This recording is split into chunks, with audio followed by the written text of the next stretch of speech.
What's up, everybody? This is the Other Student Ministry podcast, and we're about to enter into a conversation about student-led bands and worship. And we had a good conversation with our co-host, Matthew Ferrer, who is our worship leader at our church, and he's done a really good job of leading students through the band.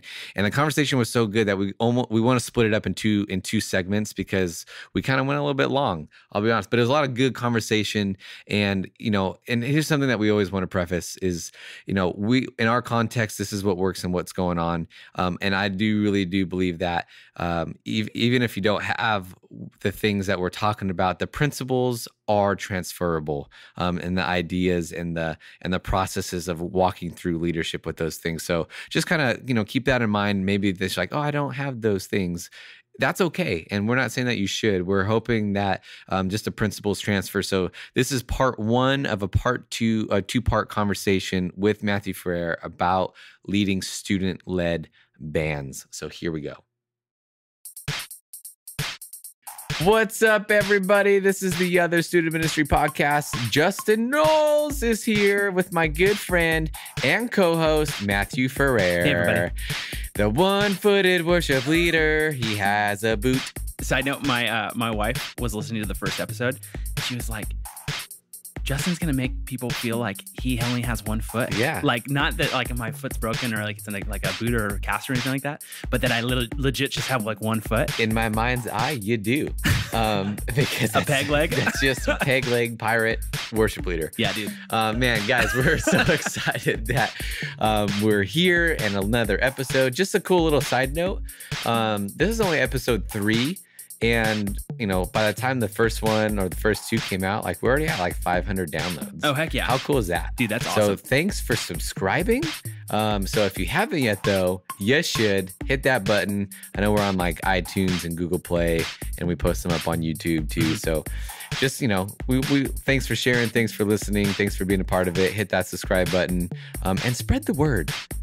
Spread the word of the Other Student Ministry Podcast as we talk through hacks in leadership, creativity, life in student ministry, and also use the hashtag YMHacks on Twitter, Instagram, whatever, because there's a whole bunch of stuff. We want you to be a part of the conversation. So add your input. If you hear something hey, I have some good hacks in that, because who knows, we might read some eventually. Yeah. Based off the topics, because that's actually a really good idea. Yeah, that'd be huge. Let's do that. Cool. So anyways, we're here, and we said that we wanted to start off with questions, but we're just waiting for questions to roll in, and we got some. Woo! So let's go ahead and start with a question and talk through some hacks in whatever particular area he's looking for, and then we'll dive right into the topic, which is student bands. Which, Matt, this one's you. Oh, cool. So it's going to be awesome. Okay, so this is from Jimmy Brock, student pastor at Farley Street Baptist Church, wherever that is. I just think of Chris Farley when that happens, doing down by the river, right? The church is down by the river. Down by the river, the church, Farley Street Baptist Church, down by the river. Here we go. He says, I feel like there's so many areas to focus in on student ministry. For example, events, weekly programming with worship, Bible study, small groups and games, Sunday school or life group, developing leadership team, developing student leaders, working alongside parents, hanging out with students, and the list could go on and on and on. And he says, number 1, how do you balance your devotion to all these areas? I feel like it's super easy to get lazy and start slacking in a few of these areas. And number 2, how do you stay fresh and creative and continue to bring new ideas to the table as time goes on? Really good questions. Yeah. Let's talk through some of the hacks, Matt, of just some things that we've done on our team. Yeah. So number 1, I'll have you go first. How do you balance your devotion to all of these areas? So in your area, you got bands, you got teams, you got Wednesday nights, Thursday nights, Sunday nights that you're leading worship. How do you balance your devotion to all the different areas in which you oversee? Yeah, that's a great question. I would say it depends on what you value and what you value most. And honestly, what will take the most amount of effort and most amount of time. I think for some things, for scheduling, I've worked out a system where we schedule bands and song lists for the full entire month on the last week of the previous month. And I know that my week will take, maybe 5-6 hours or something like that week to schedule through. But I know that by freeing up the time in the rest of the month, I can spend time investing in students, writing happy birthday cards, congratulation notes, those type of things. Which you're doing today, I saw. Yeah. On your desk somewhere, yeah. And instead of having to weekly put up song lists, weekly put up rosters for bands and stuff like that, making sure Planning Center is all up to date and everything like that. If that stuff is taken care of at the front end and really investing some time into that when I have time and carving out specific time for that, I think it will help. All right, it has helped, I should say. It has helped me to better do other areas of ministry, better take care of other areas of ministry. So I feel like if in the same type of way, like DYM is a great resource for games.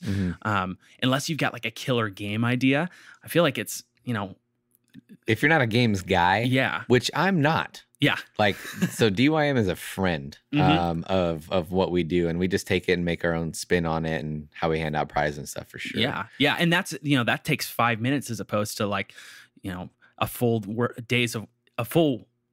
Full day's work. There you go. And instead of a full day's work of, creating the game and then creating all the content for the game and then getting the prizes. Yeah. Unless you're a games guy and you love it and you're passionate and you have a mind like that, man. Yeah. Having, so basically what you're saying, like your hack would be, spend, at the end of the last month, spend a couple hours planning and dreaming for the following month and kind of get out all the logistic stuff. Yeah. And it helps you be relational during the rest of the month. Yeah. And you can better shift your priorities later on in the month to whatever needs your attention then at that point. Yeah. Be that sermon writing, be that an event that's happening in midweek, you're going to a park or something like that. You have the time to do that rather than feeling the stress and the weight of, oh man, I need to get ready for this week's service, this week's Sunday school class, that type of thing. If you've done it ahead of time. And then the beautiful thing about that is being prepared. Let's say you wake up one morning and it's the morning of, that type of thing. And you feel like God's pulling you in a different direction. Awesome. You're already prepared. You can make that call. You can follow that leading in that direction. And you're not actively trying to create content from scratch. Like you have everything right there ready to go. Right. No, that's good.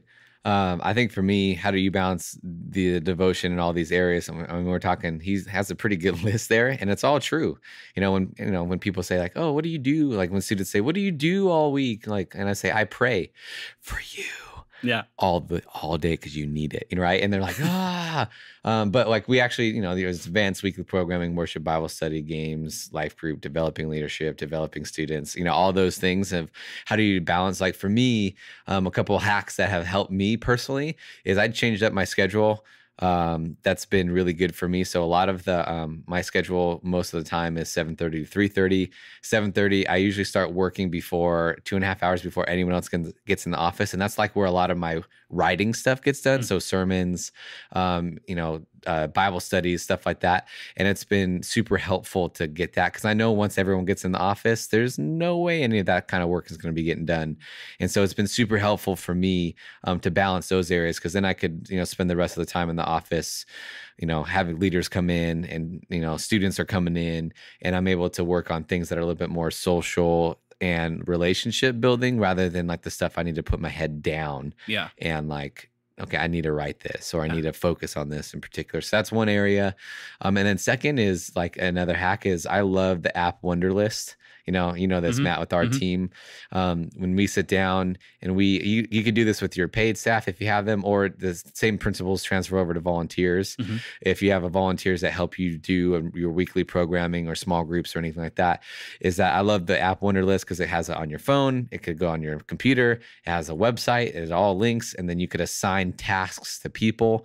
And so we have a meeting, go through all the stuff that we need to do that week, assign the tasks, and then you can literally see it be checked off as it gets done. And so you know what's happening and you can kind of stay up on all of the stuff that you need to be done. So that's like really easy for me in that area. And I'm a list person anyway. Yeah. So like I love the little ching. No, when you check off the list, there's nothing quite like that payoff of being able to. I'm a more so like a paper person, but still like lists. So I write out in a journl like what I have to do and then a due date by it because I've never left fourth grade, so I need the due date. Yeah, and there's nothing quite like scratching off that list or crossing the check box or something like that and be like I am done. It feels so good. Yeah. Okay, well let's go to the second question then. How do you stay fresh and creative and continue to bring new ideas to the table as time goes on? right? So that's a really good question. And it's a question I think I've gotten or tried to answer a couple of times in different ways. Do you have anything for you as like because you're a creative dude. Yeah. I love, what you do with our students, which we'll get into a little bit of like kind of having fun on stage and having different creative elements. Like, how do you keep fresh and creative ideas and not repeat stuff and new ideas fresh, new ideas fresh, new ideas fresh, new ideas fresh? Yeah. How do you do it? Well, I feel like I go back to watching a lot of shows and listening to a lot of music and just seeing how other people are doing things. There's a lot of really brilliant, and we'll dive into this a little bit later, but there's a lot of really brilliant worship leaders out there who maybe aren't particularly like church worship leaders, if that makes sense. Like when I think of the best worship leader of all time, I think of Chris Martin of Coldplay. Like, he is absolutely the best worship leader I've ever seen. He's not leading worship of Jesus, right? At a Coldplay show, but they're leading worship of something. And so there's a little bit of like a gray area in there, but I like to take those type of things and be like, okay, so these are really effective like public communication tools and really effective like crowd leading tools. How do we take that and use it in a context in which we can lead people to Jesus instead of leading people to ourselves? And I think there's a lot of really good like crossovers in that. And obviously, you have to scale it and contextualize it because not everything's going to work. We're trying to lead people before God. We're not trying to I'm not trying to get everybody to raise their hands for the sake of raising their hands. I'm trying to have everybody raise their hands as an expression of surrender. Right. So there's a little bit of you gotta massage that a little bit. But, right. Totally. Yeah. I think just pouring over content as best you can.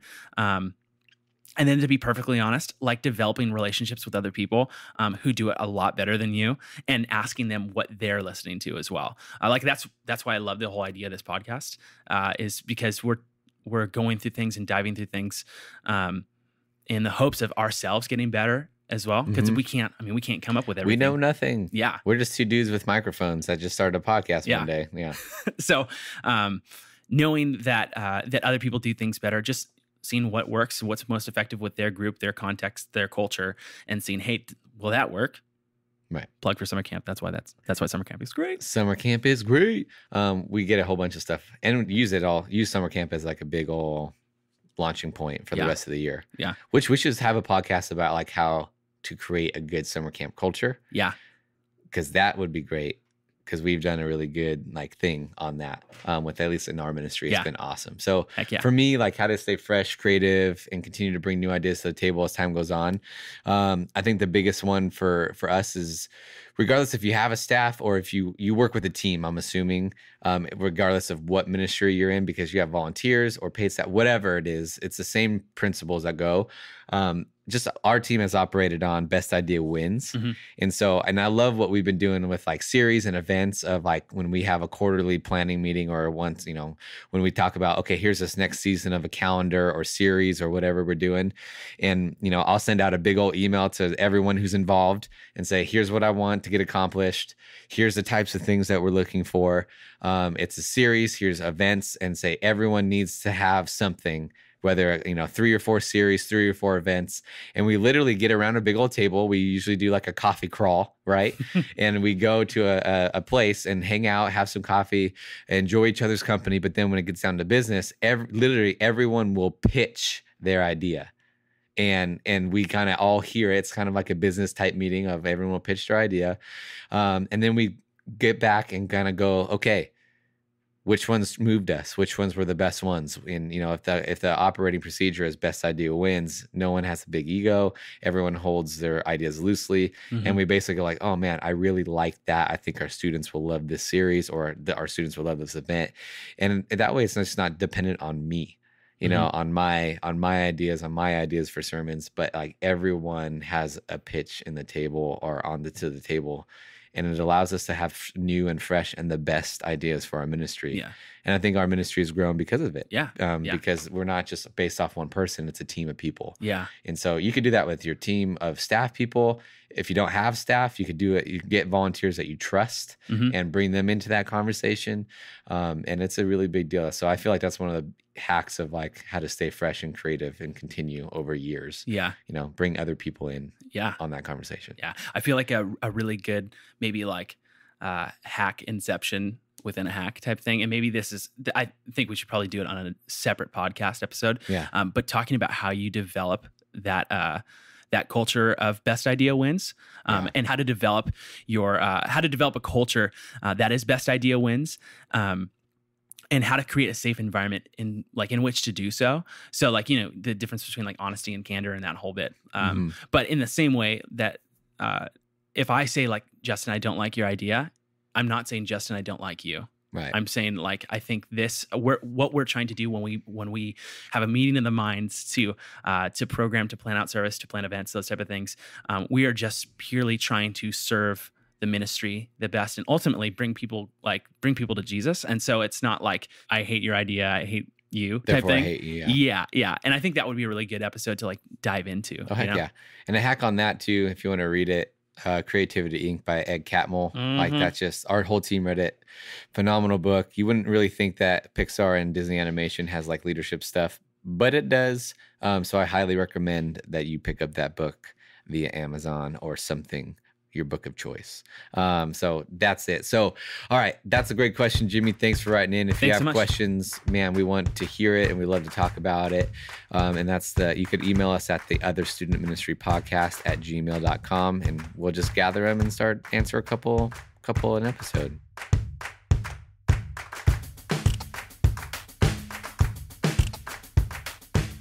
Awesome. Okay, moving on. We're going to go start answering hacks for starting a student-led band or series. And part of this, Matt, this is going to be mostly you. We'll get to the student-led series maybe, depending on how our conversation goes. Okay. And just because I think you've done a really good job, I'll brag on you for a little bit, is that Matt's done a really good job of taking the culture of our church and really implying students. Because when I first got here 3 years ago, it was a majority adults in the band. And we had a good conversation and said, man, what would it look like to get students and develop the next generation in our church of worship leaders? And it's been a 3-year process so far, still in it, still refining it. Yeah. And it's been so cool to literally see like students who were leading worship on a Wednesday night be pulled up to the big leagues, quote unquote, and the big church in the main service, by our worship pastor of our church, because he saw potential in the students that you have developed and the culture that you developed there. So it's been really cool to watch as like the leader, to like see you go through those things. So I just love to ask you, because I know that for most student pastors that they want students in the band, they want a worship band, not only to have it be adults, but be students that take ownership in that area and kind of develop that. And you've done a really good job. So I'd love to ask you some of those questions. And, obviously too, we have to mention it in the room. We have Sean on the couch. Sean on the couch. What's up, Sean on the couch? How's it going? It's going good. Awesome. So Sean on the couch, I'm going to let you, you could say whatever you want at any point. So just know that you have that in this episode and this episode only. Okay. Other than that, like shut your mouth. And so if you have something to speak into, Sean, better be good. That's all I got to say. Otherwise, Matt will use his editing skills and edit your trash out. So okay, it's going to be good. So, man, Matt, first of all, like I said, you have a good core of students in the band. 3 years ago, 0 students in the band. Yeah. All adults. Why students, first of all? Like, so why make the switch? Why is that? Because it's more time, it's more effort, it's more frustrating. Yeah. Why students, and why not just have a really good adults up there for killer music? So why in the first spot, why kids in the band? Dude, a good friend of ours, Emma, once said that process is a lot like being like a pageant mom. Like it's a lot of just okay, you're moving from here to here now, and we're doing this, and stop doing that, and shout out to our friend Emma Ongst. Shout out. She used to be on our staff. Now at Saddleback Church. Rest in peace. I'm just kidding, Emma. We miss you and we love you here at CCV. Yeah. All right. But very true. Yes. Pageant mom. Very true. So plain and simple, dude, peers lead peers better. We can have the absolute A band of college young adults. We could have the most effective weekend worship leaders leading our students on their A game. And I mean, just quite honestly, on a pure sample test, we can do those things and maybe have like 50% engagement. We're building trust the whole time, that type of thing. Whereas, and just to be frank and honest, we can have students who are off key, off pitch. Rhythm is an issue. Not, they're not sound in their music theory, anything like that.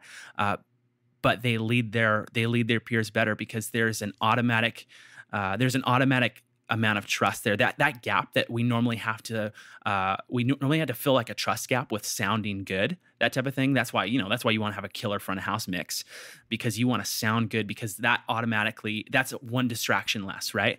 That's one building block of trust more that you have to build on to say, hey, come follow me. I know where we're going. We're going after God, that type of thing. That's one less thing when a student sees their friend on stage and says, hey, I know Alyssa. She's in my math class. She's fourth period. Like, we sit like right across from each other. And she says, let's sing this out together. Oh yeah, let's do that. Yeah, I know her. There's a relationship there. And not that there isn't a relationship between like college young adults and your leaders and your students and that type of thing. I'm just saying like that margin of trust that needs to be built and crossed to effectively lead is so much smaller when peers lead peers. Mm-hmm. And I'm a big like teacher and developer. Like, developer is one of my core strengths, and so it really gets me excited when you measure their growth in like page turns, that type of thing. Like, if growth is like a book and you've got cover to cover, and then you see growth in chapters, but you also see growth in pages, that type of thing. Mm-hmm. And you can even go down the metaphor and go to paragraphs or whatever. But when you see students timid and scared and no confidence, that type of thing, and then they get a few reps under their belt and they learn how to lead, and then a few months' time they are boldly leading their friends before Jesus. That's beautiful. That's so cool. And so, dude, peers lead peers better. Yeah. I mean, I just look at that and think of Spencer, a girl who's like one of our singer and worship leaders, and like the most quiet, most timid girl, heart of gold. Yeah. And then I remember one day she got a couple reps on, and then she's all of a sudden rapping the part in This Is Living Now, and I'm like, who is this girl? Yeah. Like, all of a sudden she's so quiet, and then she's like full on busting out these bars. Yeah, dude, like fire. Yeah, freshman girl, just absolutely like going to a different place. Like after the service was over, and we do a thing called the post-service huddle, where we gather the worship team, and when I'm referencing worship, I'm talking about band and production under the umbrella of worship. We gather the worship team together. And we do encouragements to each other, and then also just call out where God moved. Spencer's name came up multiple times by her peers of just saying, "Hey, like, you went to a different place. Like, you went to you achieved your final form type thing, mm-hmm. of like you hit that rap and led us there, and it was awesome." Yeah, it was a cool moment. That is for sure. Yeah, no, I love the idea of like students lead better mm-hmm. than us. Especially with their peers, because it's the same thing when we do a student-led series. Yeah. It's always the best. People don't, it's kind of discouraging for me on like a personal level. Like, none of them remember any of the sermons I teach. Right. But a year later, when a student, a senior preaches, and they remember every point and every word and all that. And I'm like, what the heck? I've poured hours into this, into this set list. I've memorized this song, and you don't care. Yeah. But that, their students, their friends gave a sermon, and it will stick with them. Yeah. It's changed. We've heard stories from that. So it's just been super mm-hmm. cool. Before we get into like the hacks of like, okay, how do you set up a student-led band? Like, what were some, just in case anyone's wanting to start a band, a student-led band, maybe they have adults leading in some way, shape, or form. Like, what were some of the challenges in setting up student bands at first? Yeah. How do you make the switch from, maybe not think of it as like you had adults in the band, but maybe from, let's say you didn't have a band period, mm-hmm. and getting students involved. Mm-hmm. What were like the hardest parts about getting that, and how did you overcome them? Yeah. I don't get me wrong. I don't want to like rain on like college young adults or anything like that in your band. If that's all you've got, like, dude, that's so cool. That's awesome. Invest into them as they invest into your students and your congregation as they lead people before God. I would say it was a process for sure. And the first thing I did with the college young adults that were on team, and this is a credit to them. I told them where we were going. I told them that, hey, like this is the dream. The dream, even for me, is I don't want to be on stage. I don't want to be. I don't want to like. I want to lead because I love it, and I love the age group. I love everything that's going on. But I know that if this is the goal and this is the picture that we're chasing after, this is the solution or the answer or whatever, then this equation means that we need to step out of the way. And that, thankfully, and that was like, I think, a measure of God going before. Those conversations went great, and nobody was offended. But it was still, like thanks so much for serving. I'll see you some other time. Right. Yeah. Or here's like another, because I think, too, just based off conversations of what I know that you've had of like, you've explained to the leaders that you've had that they're on borrowed time. Yes. Right. Yeah. So can you like dive into a little bit of that? Yeah. And which is really cool. So like we've got a bass player, Nick, right now, who is a young adult. For some reason, you can't find bass players, dude. Well, I'll jump back. I'll come back around to that whole topic. But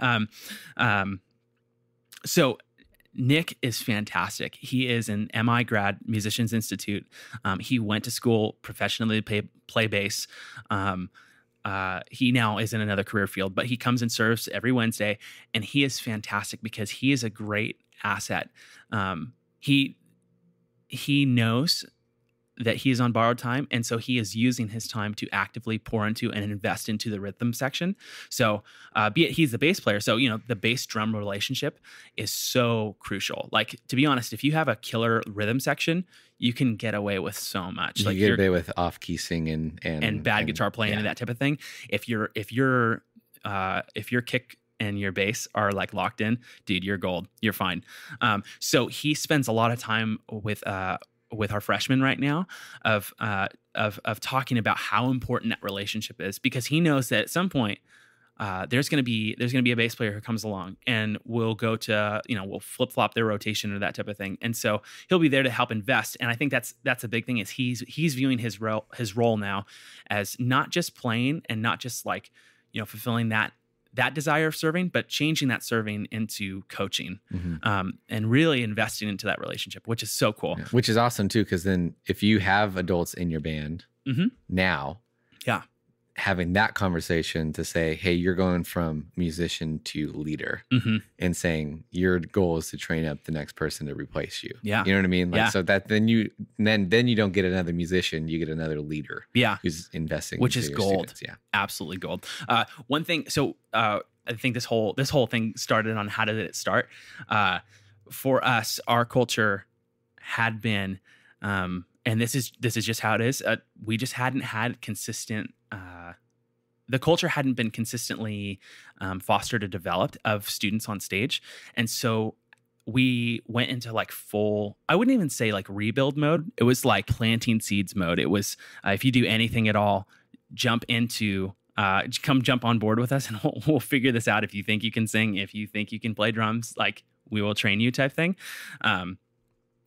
But as we developed that culture of like, oh no, there are students on stage, and there were two specifically who like kind of paved the way, and it's been cool since, because they've kind of graduated. So we've had conversations like looking back on it of like kind of like legacy conversations, of how important that was, that they said yes to what God was stirring in their hearts to serve in that way and to lead their peers in that way, and how that gave a freedom and a license to their peers, to the younger ones, to really like pursue that same type of thing. And there's something weird when we were in youth group and stuff like that. Like, everybody wanted to be in bands.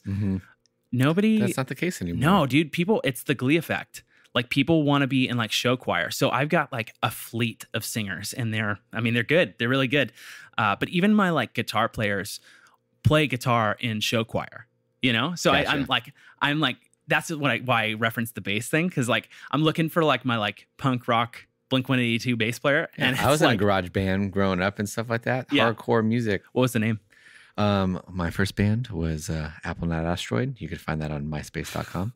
And then does that MySpace still exist? It still exists. It's still up there. Like, you could go back and look at Apple Night Asteroid, and it's still up there. And then Marvin the Martian, that was up there as well. Yeah.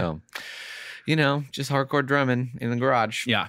So anyways, all that to say, it was really planting seeds and creating that environment, and really making sure that when we did get those students and did get those musicians, that they were on our front line, because that said a lot.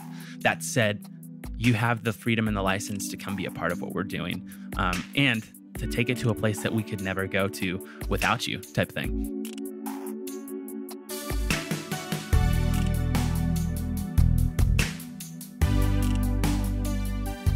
Awesome. That was part one of the conversation with Matthew Ferrer about student-led worship bands. We want to continue the conversation, so a part two is probably going to come up in the next couple of days. We didn't want to have you sit through an hour. Our goal is to hit 30 minutes or so. And so we're going to have the second part of that conversation up later on this week. So make sure that you tune back in and continue the conversation with Matthew Ferrer about student-led worship bands. Booyah.